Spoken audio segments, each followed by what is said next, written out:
On this edition of Let's Explore This, we are going to be exploring a small town in far northern California. It is situated within the Klamath River Canyon and near the Marble Mountain Wilderness. This here is Indian Creek, one of the major tributaries of the Klamath River, with the confluence of the two just about pinpointing the location of where Happy Camp is located. Now, folks, keep in mind that the Klamath River in this area, as this sign right here will tell you, it is a part of the National Wild and Scenic River System. Keep that in mind as this episode progresses, and as you enamor yourself with how beautiful this region is. For, you see, the Klamath River is as beautiful as it is important, one of the most iconic rivers in Northern California. As with most rivers, it is also a very moody river, having ups and downs that will be discussed as this episode progresses. A controversial transformation occurred on the river in 2023 and 24, one that I supported but recognize not everyone did. That ought to get an episode all its own, but will here be briefly discussed towards the end. Okay, folks, there is something that must be said. Originally, I had planned on going up to a couple of sites farther up this road and up another road or two, such as Schoolhouse Flat and some other areas.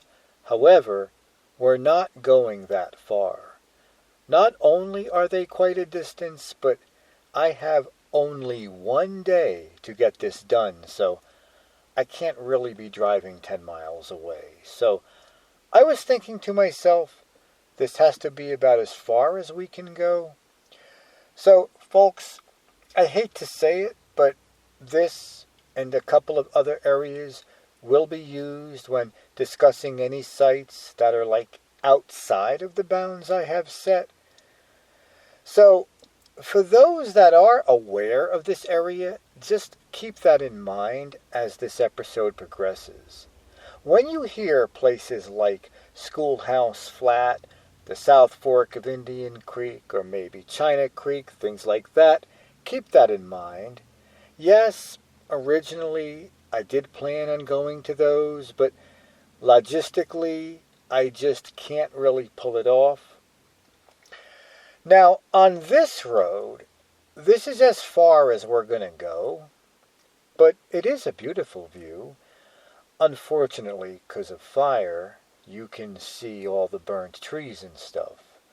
This view wouldn't be here if all the trees were here, I don't think. As you can clearly tell, a fire did come through this area. So now, yes, you've got this awesome view. Take it in. Now, back to the river.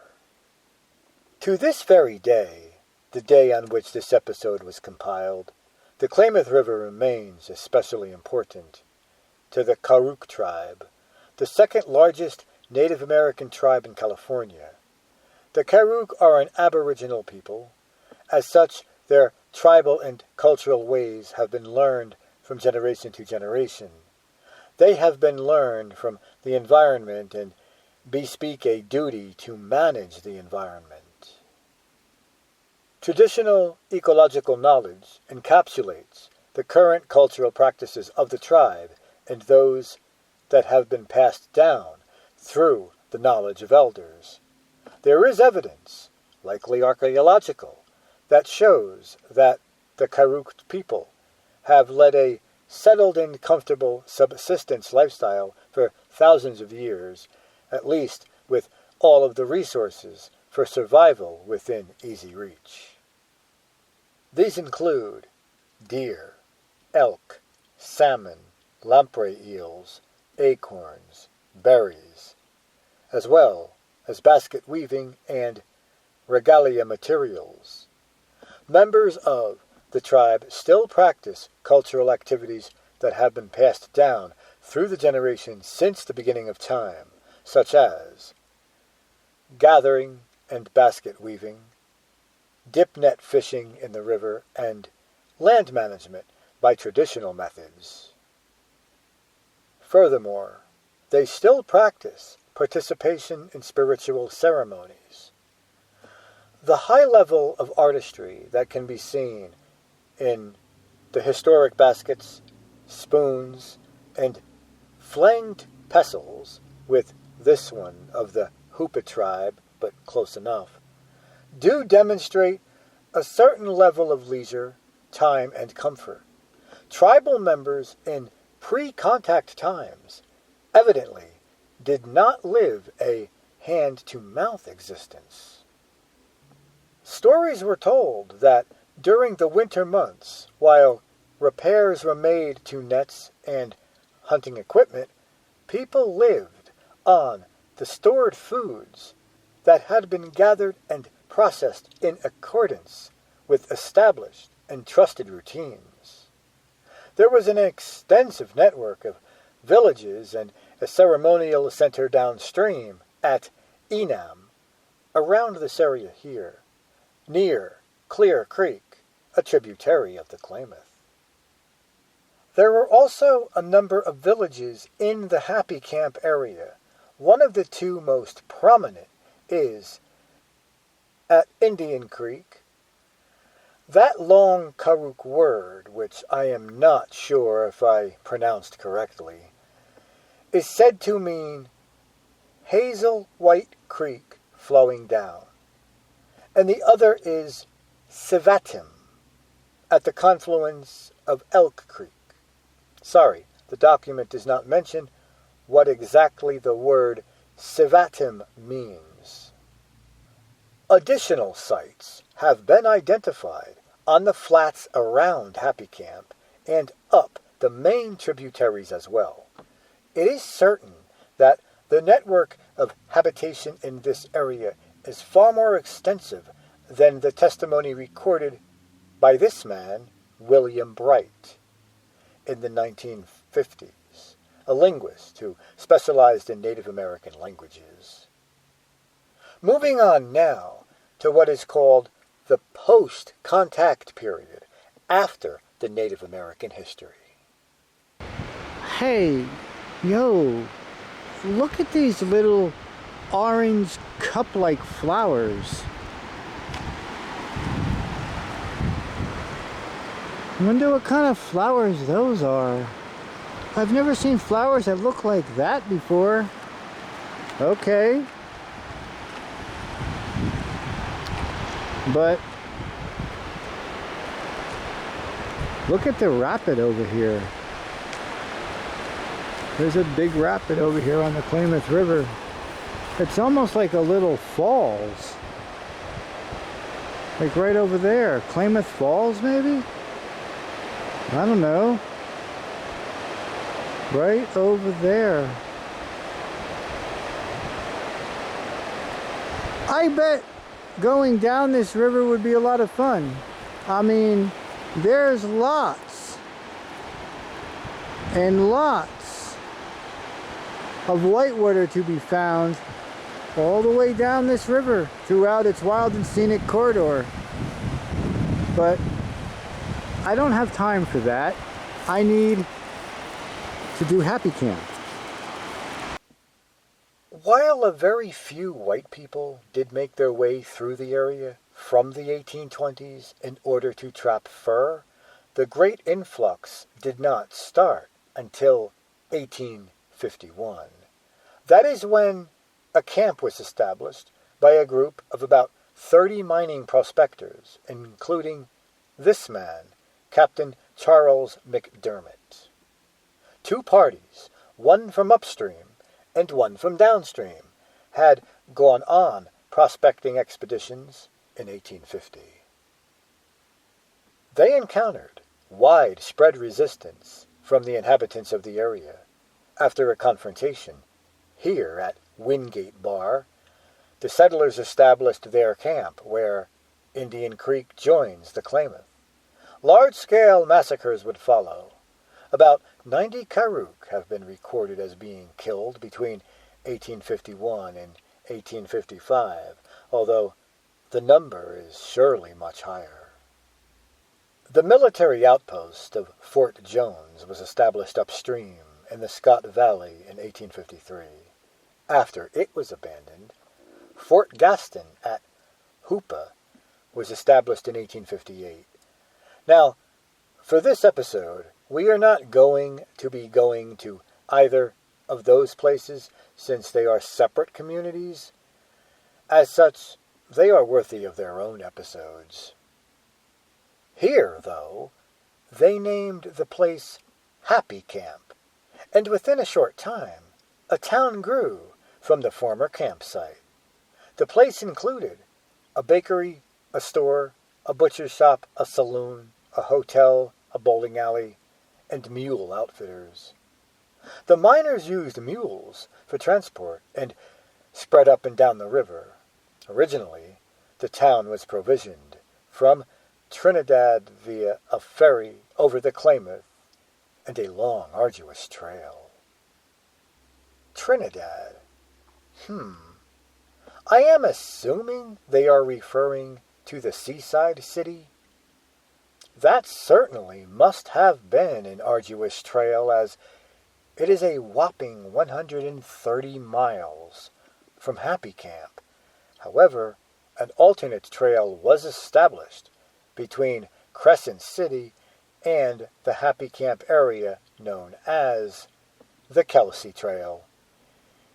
It undoubtedly used previously known routes. However, most of its length is beyond the scope of this episode. There is a nearby section down there from Norcross to Bear Creek. It, however, lies beyond the small town of Hoskin, still putting it beyond the scope of this episode. But don't worry, as you will soon find out, the trail did reportedly trek here through Happy Camp beyond these trails just mentioned. Other settlers came over yet another trail to this area from Waldo, Oregon. Just a tad bit beyond this area, though, the settlement of Indian Town was established a short distance up Indian Creek, which for a short time was reportedly a larger settlement.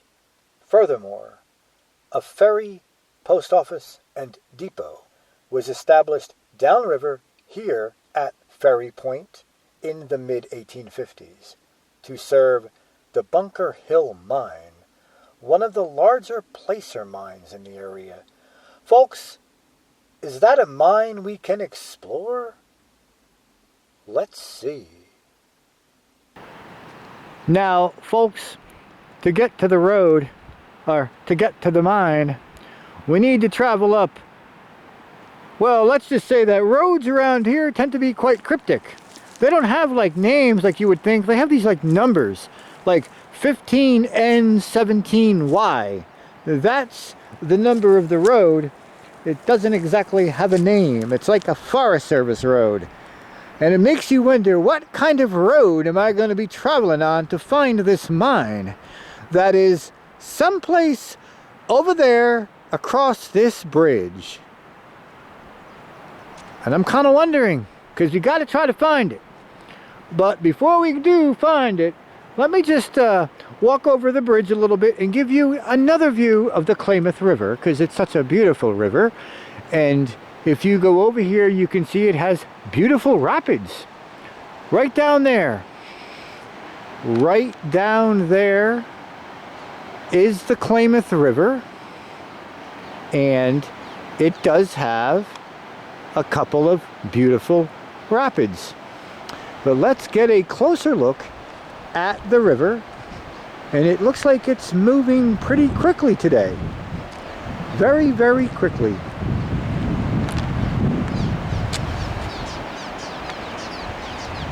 Yes, quite a bit of high mountains. Not too high, I think the elevation here is only like 2,000 feet or something. I forget. There was a sign. You didn't see it, but there was a sign that told me the elevation. And I think it like 1,700 something. But yeah. Of course, the river is flowing out to the ocean. We are not all that far from the ocean. You know, not close, but within a couple 100 miles. We're going to take a walk across this bridge. We're going to go right over the middle of the Klamath River to give you something of a bird's eye view of the river and the rapids over here. Right over here should be a nice view, I would think. Right here, nice view. Don't you think so? I do. Right here. Right here. That would be an awesome photo shoot, I think. There it is. The Klamath River. Rushing on down to the ocean. Kind of a little bit big over here, and then it gets a little bit constricted down there. All the way down there. It goes over in that direction.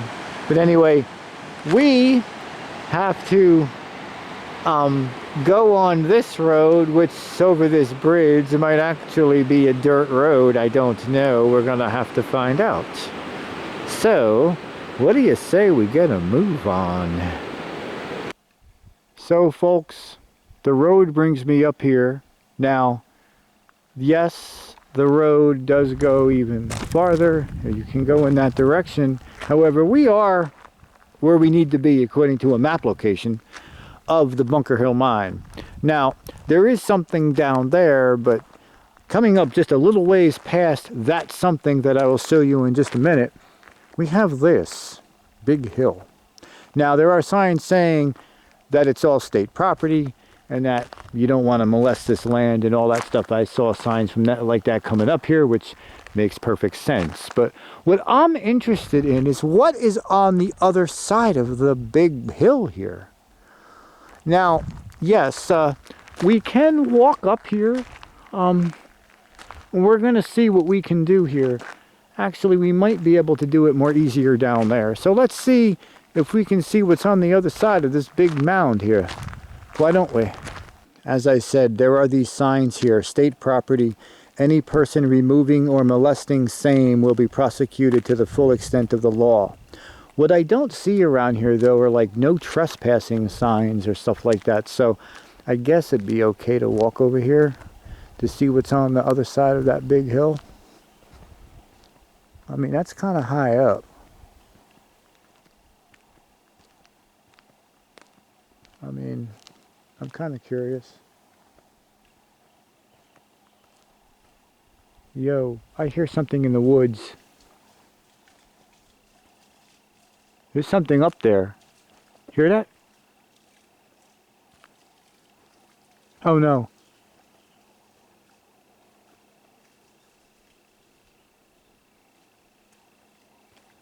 There's something up there.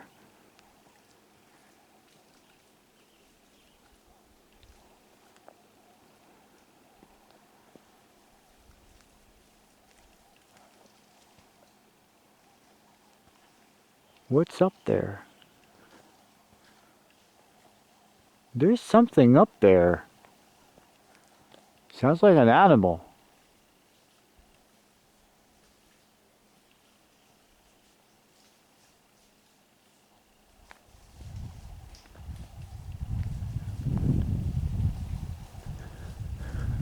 I don't know. I don't see anything, but there is something up there.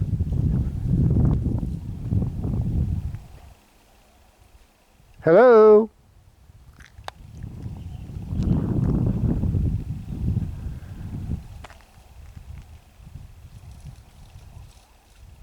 I don't know.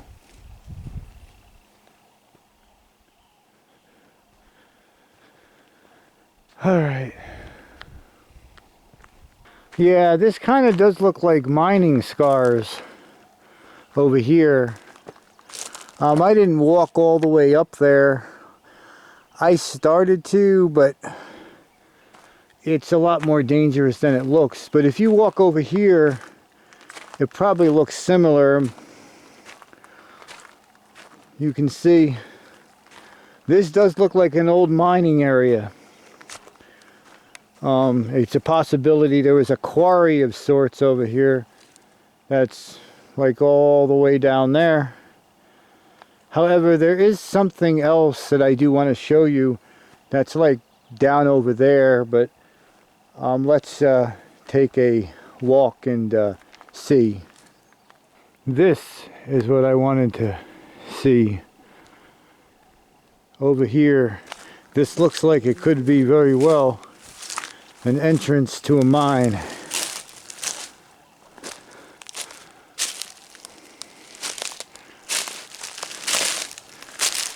In here,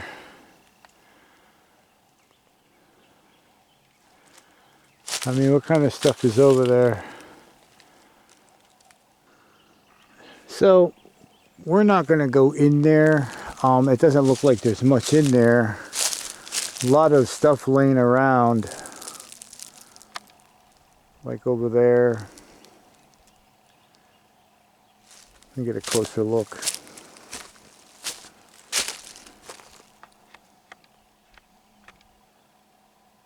Yeah, a lot of stuff laying around, so we're not going to go in there.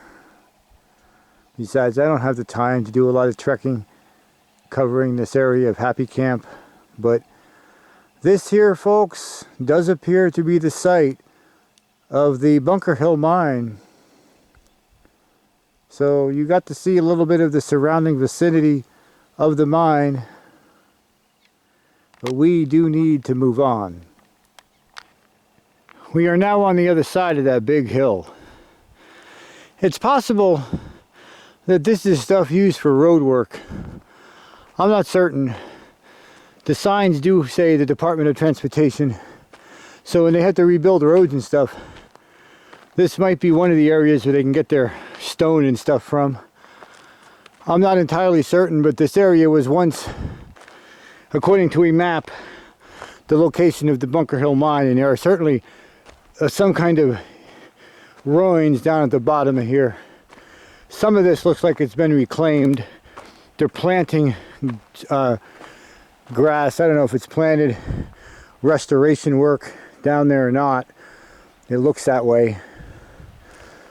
So this whole area may have once been an actual working mine that is slowly being reclaimed and restored, possibly restored. I'm not entirely certain, nor am I certain about what the use of this is for today, but nonetheless, it's certainly an interesting find here in the mountains of Siskiyou County, California.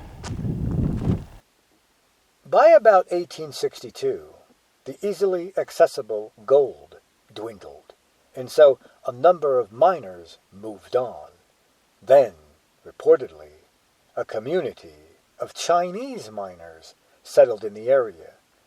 Others started working on higher land by ground sluicing and hydraulic mining, using large nozzles and water under gravity pressure to wash away large swaths of the soil. So here, not far, a bit up the road, not far up the road from the intersection of 65, but not that far from the bunker mine either, we do come across a find over here, and this is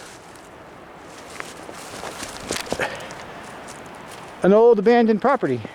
Now the question is, was this old enough to be one of the homesteads of like the miners, or one of the houses of the miners, the people that had worked in this area? It's clearly abandoned, hard to spot if you don't look closely while you're driving down the road, and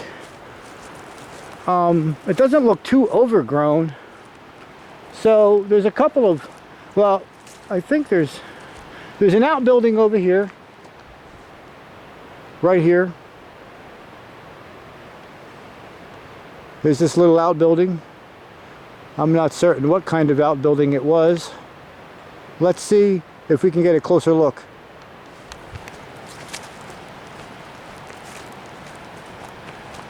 I put long pants on for this journey, so I should be fine. Although there's lots and lots of stickers in here. Lots and lots of stickers that are sticking me all over the place. But nonetheless, probably would have been better to come in over there. And yeah, I don't know. Too small for a barn. Not exactly certain what this was used for. Could have been storage, or I don't know. I don't see anything. Usually if a pump house or something like that. It looked like there's bed. I don't know if that could be coils for a heater. I don't know. Maybe it was it's kind of far away from the actual main property. I'm not certain what that was. Okay, so I was saying, for a pump house, you would usually see pipes or some kind of remnants of that kind of stuff. This is what we're interested in.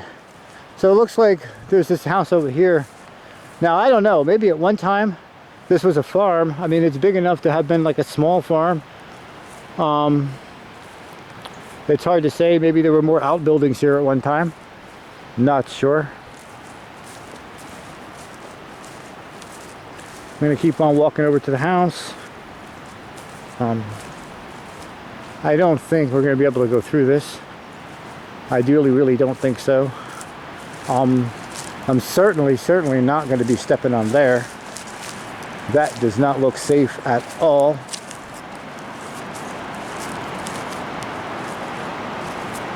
This house is tilted on the side a bit. Not a good sign. And it's also on a hill overlooking the Klamath River, so whoever lived in here back in the day had an exceptional view of the Klamath River down there. I mean, I would have loved that myself. And you don't, I guess you do kind of have to worry about like landslides or something over here. I don't really think the river's going to come up this high to flood. Not unless there's some kind of cataclysmic event. I seriously doubt it. However, can we get inside? Can we just like see? So the front entrance is over here through all this overgrown, so nobody's really keeping this up. I don't think so, folks. I don't think we're going to be able to get in there. This house was built on the hillside. I'm surprised it's still standing, to be honest about it, where it's standing.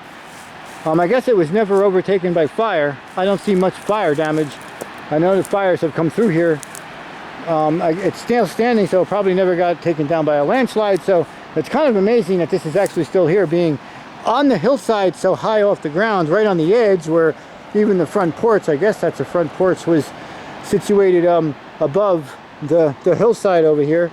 Like, it's still standing. I mean, yeah, it's got the big logs.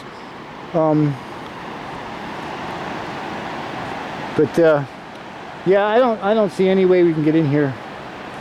And even if you could, I mean, unless, no, I mean, let's take a peek through this window.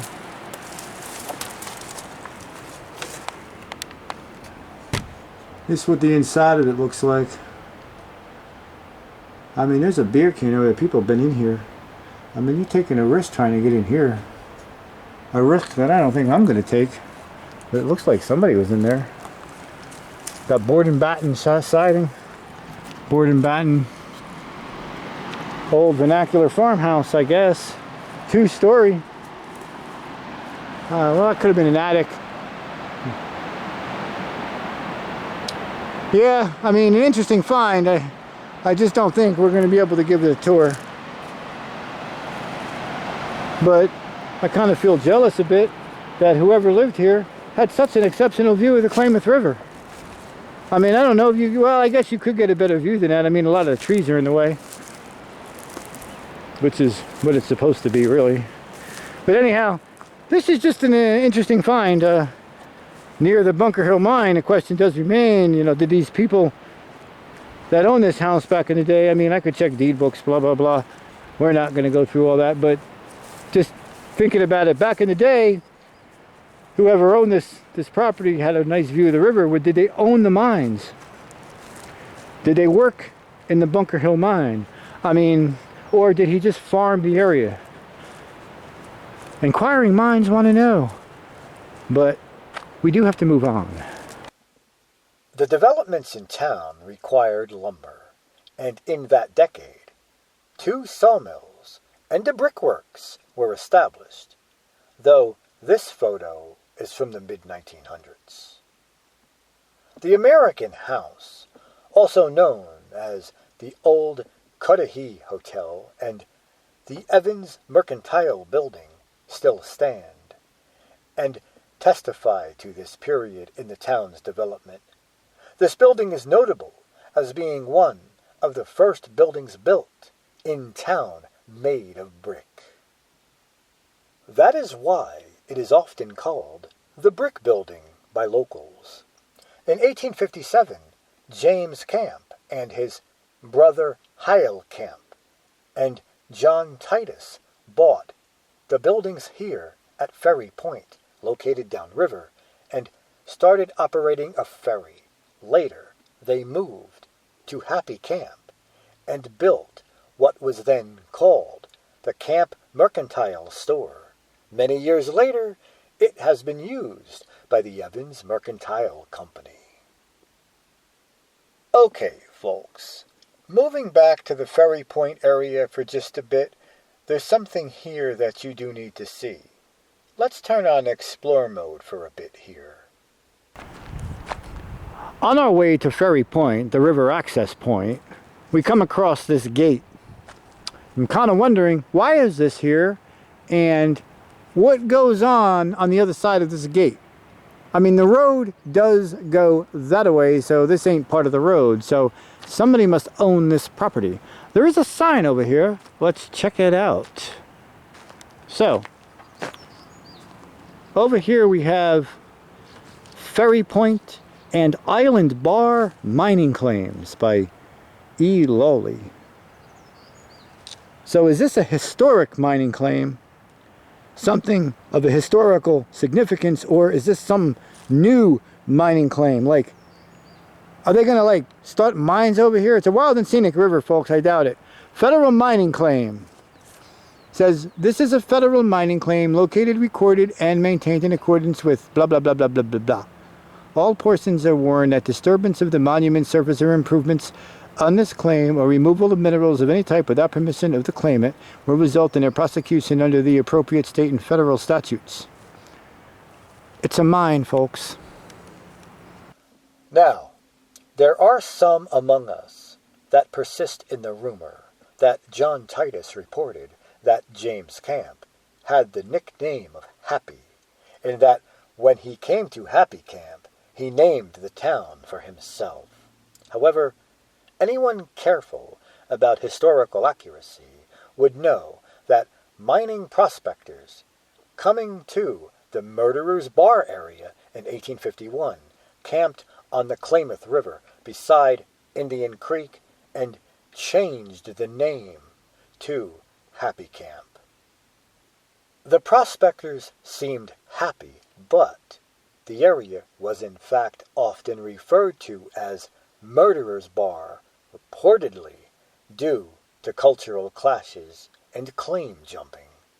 Not long after, Henry Doolittle, the first postmaster of Happy Camp, sold the hotel here to Martin Cudahy. Then Cudahy, he sold a lot across from the hotel to James Camp and Company, where they built their brick building in 1860. In fact, Henry Doolittle at the time had extensive holdings around this town of Happy Camp, including claims to water rights on Indian Creek, Elk Creek, Grider Creek, and large networks of ditches. A steel and wood bridge was built over Indian Creek in 1883, with all the materials having been packed in. Okay, so this here is a very old photo of boys riding horses to school in Happy Camp. The first school was built in 1878, reportedly on Schoolhouse Flat, an area that will be discussed later. It would serve the community for many years with additions. Not sure of the exact year, as another source lists it as 1887. The 7 and 8 are reversed. Mistake? Not sure, but there was also a second one located a quarter of a mile up Buckhorn Road. This is possibly that second school. Could that have been near this location? Possibly. But there's also a log school. So, is this the second or third school? The third, I guess, but the townspeople of this little town realized in the 1920s that they needed a high school in this remote and rugged location, with the closest school at the time located 65 miles away in Fort Jones. Most students never advanced past 8th grade.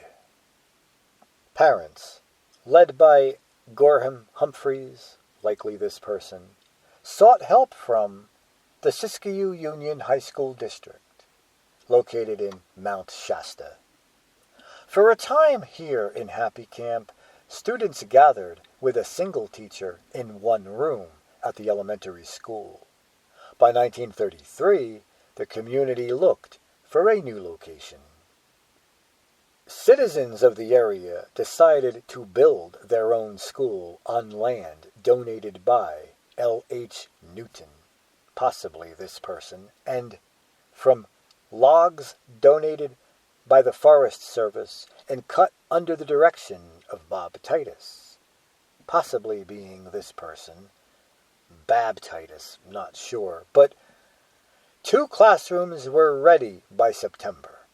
With only $1,000 from the district board, the community made the seemingly impossible happen. The high school, this building right here, was the first one built of logs in California. It served the community for 20 years, with an addition constructed in 1953.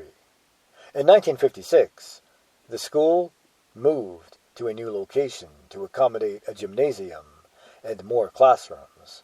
Today, in 2025, the Happy Camp High School is located right here, but that old log school building, now a memorialized building, does still stand. The later elementary school was built in 1941 and is currently occupied by Karuk Tribe office buildings.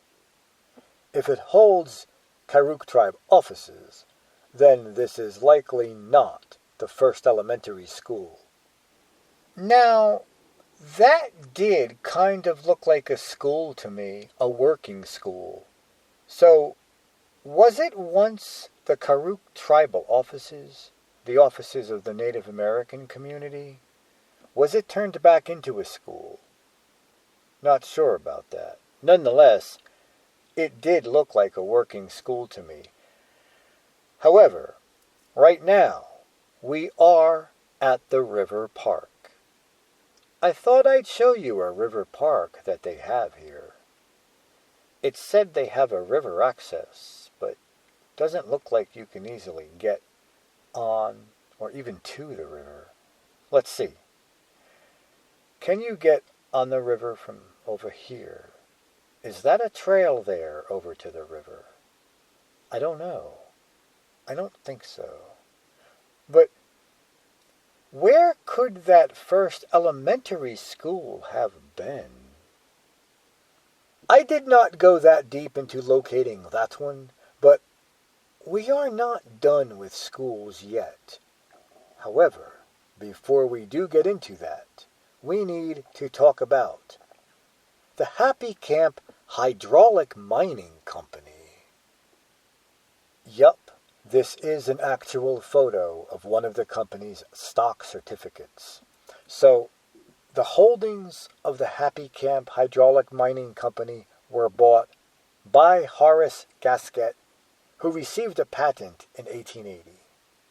These holdings included the area known as Schoolhouse Flat, which is located east and north of the Indian Creek confluence.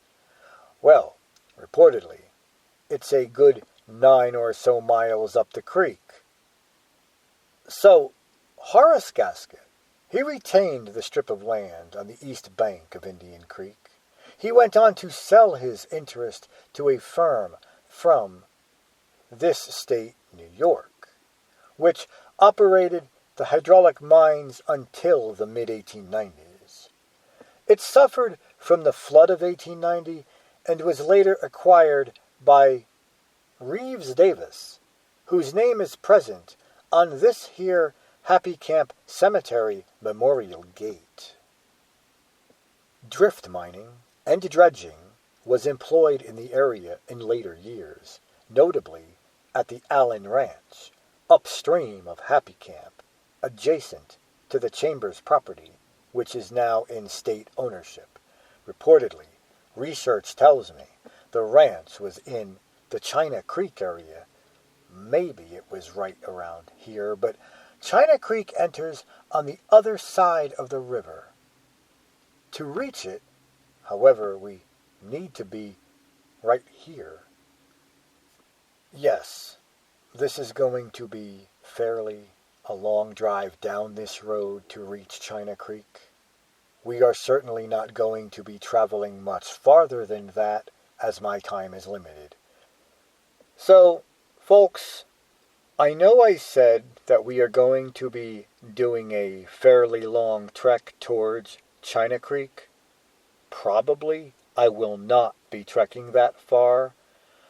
Once again, it's quite a ways, farther than I really want to go, and possibly, farther than I have time for. So, we are going to go a little ways up this here China Grade Road. I doubt we will be hitting China Creek. If it's closer than I think it is, which I don't think it is, but if it is, so be it. You'll see it. If not, well, we are following the Klamath River after all. There it is down there. So, as we talk about China Creek, just keep in mind, I am not actually at the spot being discussed. I'm kind of before it. Close enough, I guess. Why was this creek here named China Creek? Well, not sure, but possibly because there was a significant Chinese population in the town. The census of 1880 is said to have included 97 Indians and 250 Chinese people. They first worked as laborers on the larger mines, building ditches, and also running their own mine operations. It is said that there were 4 Chinese stores at one time, as well as an extensive Chinatown. An extensive fire burned the Chinatown buildings in 1910, and by 1920, well, there were only 2 Chinese inhabitants left. Well, folks, I think we have hit as far as we can come on this here China Grade Road. Now, as I said, I think this road goes or winds around a long way and then comes to China Creek. As I said earlier, we will not be hitting China Creek.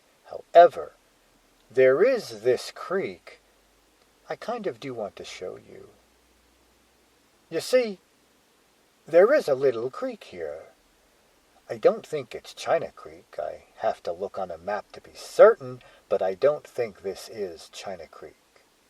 I think that one's a little bit bigger. Still, I guess we do have this little creek here, and it's flowing underneath this roadbed here, on to the other side over there, and on down to the Klamath. But you know what? as far as that Chinatown goes? Sorry, no photos of Chinatown could I find, but where did many of those Chinese people live, might you ask? Well, for that, we need to move to here, to 2nd Avenue. It has been reported they lived behind the mercantile store, which brings us to here, to 1st Avenue, which is the little avenue behind the store. But you know what? In those olden days, 2nd Avenue was not called that. No, it was called Bridge Street, due to the bridge that crosses Indian Creek. Researching that somehow brought me into contact with this photo of a suspension bridge over the Klamath River in Happy Camp. Well, there is only one bridge in town that crosses the Klamath. That is this one right here. Folks, this is not a suspension bridge. So, what happened to it? Well, let me tell you. Actually, let me just let you read all about it. You can pause if you like, but I do have to move on. Now, back to this area, the area referred to as Schoolhouse Flat. We need to talk a bit more about what was once quite a thriving community up along Indian Creek. So, the Indian Creek School District was established in 1887, undoubtedly when the Happy Camp District was formed. There does appear to be a reason that there was this area referred to as Schoolhouse Flat for both Happy Camp and Indian Creek. The first schoolhouse was located approximately 9 miles up Indian Creek from its junction with the Klamath, which puts me in this vicinity. It may not be 9 miles accurate, surely, but close enough, I guess. That first school building is said to have stood in this area, somewhere on Schoolhouse Flat, below the first Classic Hill mine, of which this photo is said to be a picture of. Lots of mines around here, I know. However, there was a second, but it was located lower on Indian Creek, approximately 6 miles from its junction with the Klamath. This is possibly that school, as I doubt there would be photos of the first. As with the photo of the Happy Camp School discussed a bit earlier, I could be wrong. The comments do not stipulate which school buildings they represent. Here is front of that Indian Creek School. So, 6 miles up Indian Creek roughly puts me in this vicinity. Surely I could be a bit off. So, reportedly, the structure became unusable, and a third school, built around the same location, also later burned. A residential building, the Milo Walker Place, is said to stand on the old school grounds. I am not exactly certain where the property is or was, though researching Milo Walker did lead me to the South Fork area. I don't exactly have a map with me. Maybe that's one of the forks right there. Maybe that's the South Fork. I don't think it is, just maybe it is. I mean, maybe we are actually looking down upon some of the lands that we are supposed to be talking about. And it's not just me here showing, I don't know, an interesting view from up here to coincide with an area that, well, remember what I said much earlier. I just could not go that far to certain places. Yeah, I went a little bit of a ways, a bit farther, but not much, clearly not as far as places like Swearinger's Gulch and Wagner Gulch. I don't know, really. Maybe that down there is Schoolhouse Flat. It's a possibility. Maybe that is it. Just maybe. And you can see down there if you look real closely down there, like right over there. Let's zoom in. You can see it, yeah. You can see it right down there. Indian Creek, right down there. That is Indian Creek, folks. Indian Creek. So, folks, this is as far as we are going to go down this road. I know, I just said it, but I went even a bit farther. No, I did not go to those pinned locations as they're like 10 or so miles away, especially sites like Swearinger's Gulch and Wagner Gulch. Schoolhouse Flat also, it too is kind of a distance, I think. However, maybe this down there is it. I don't know. To get down there, I think you need to take another road beyond here, I think. I don't have the time to go looking for it, but I don't know. That might be it. I mean, it's definitely flat, so maybe that's Schoolhouse Flat. I don't know. But this is as far as I am going to be going up this road. I will not be going any farther up this road anymore. That's it. We're going to be ending it here. Anyhow, let's keep this moving on. Overall, there is no clear record of when the Indian Creek School District was discontinued, but the date was undoubtedly sometime after 1941. With old-time education now out of the way, we can move on to a discussion of the early settlers. Tracts of land were homesteaded between the 1890s and 1930, including those by Benoni Swearingen, whom this gulch here is named after, Will Williamson, and Reeves Davis. Some settlers bought their families from elsewhere, while others married Indian women. Placer mining gave way to lode mining, and there was an extensive set of mills in town. The first wagon trail had been built from Thompson Creek in 1887, which displaced the pack trains on that route. Happy Camp was finally connected by road to Orleans in 1923 after the construction of the Blue Nose Bridge. It no longer exists and is closer to Cottage Grove.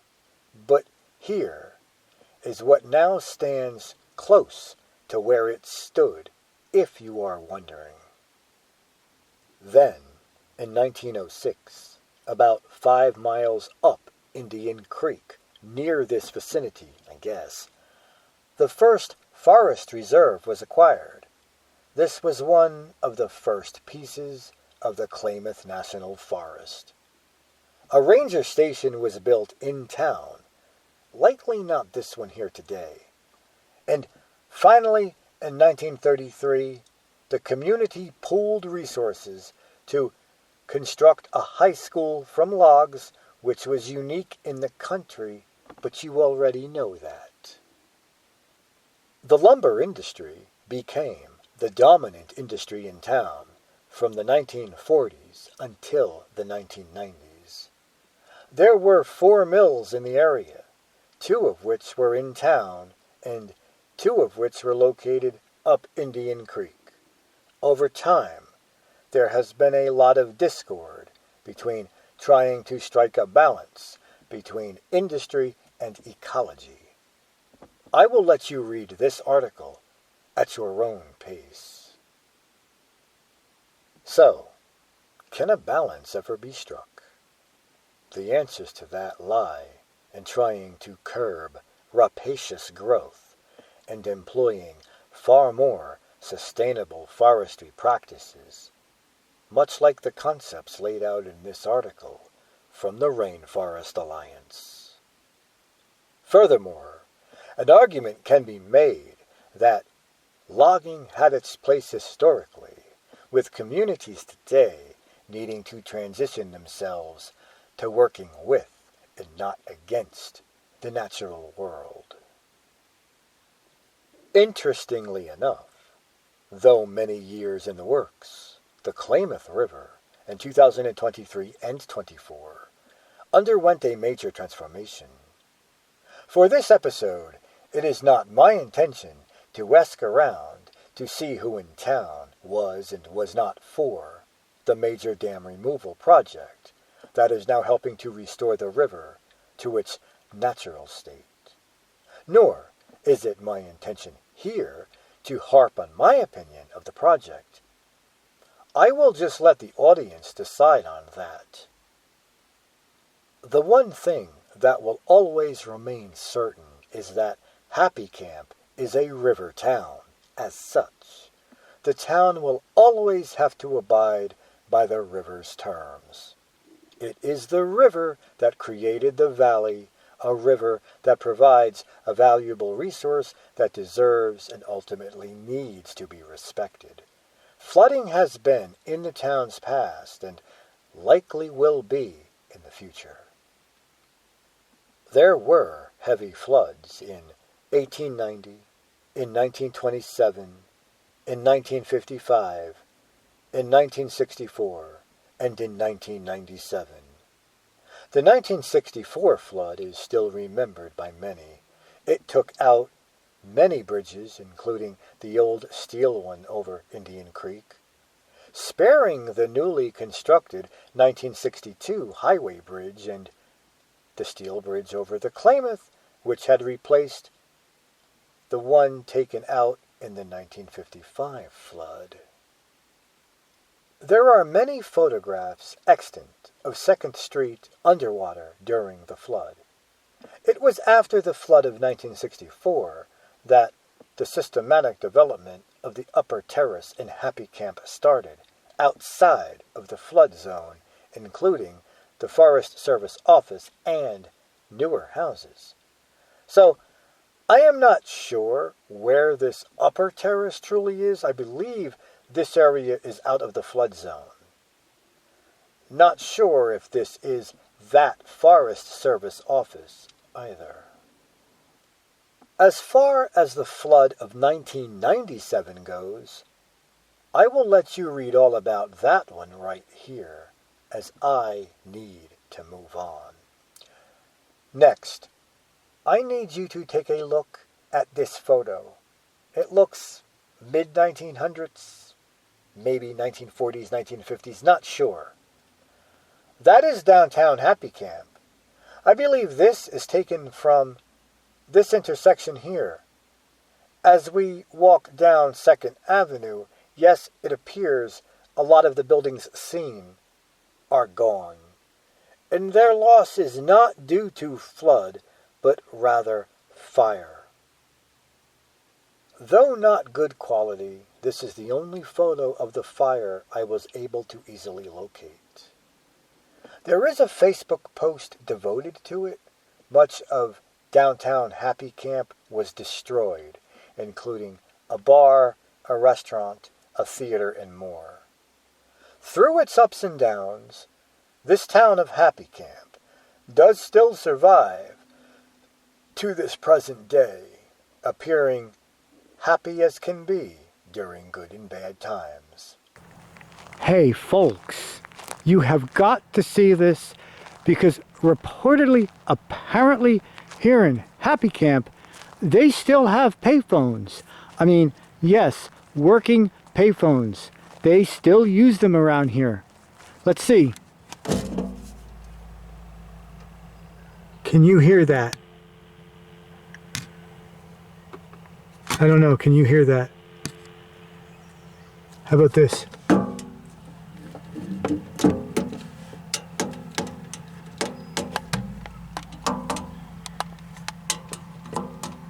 Can you hear that? This phone works. This is a working payphone.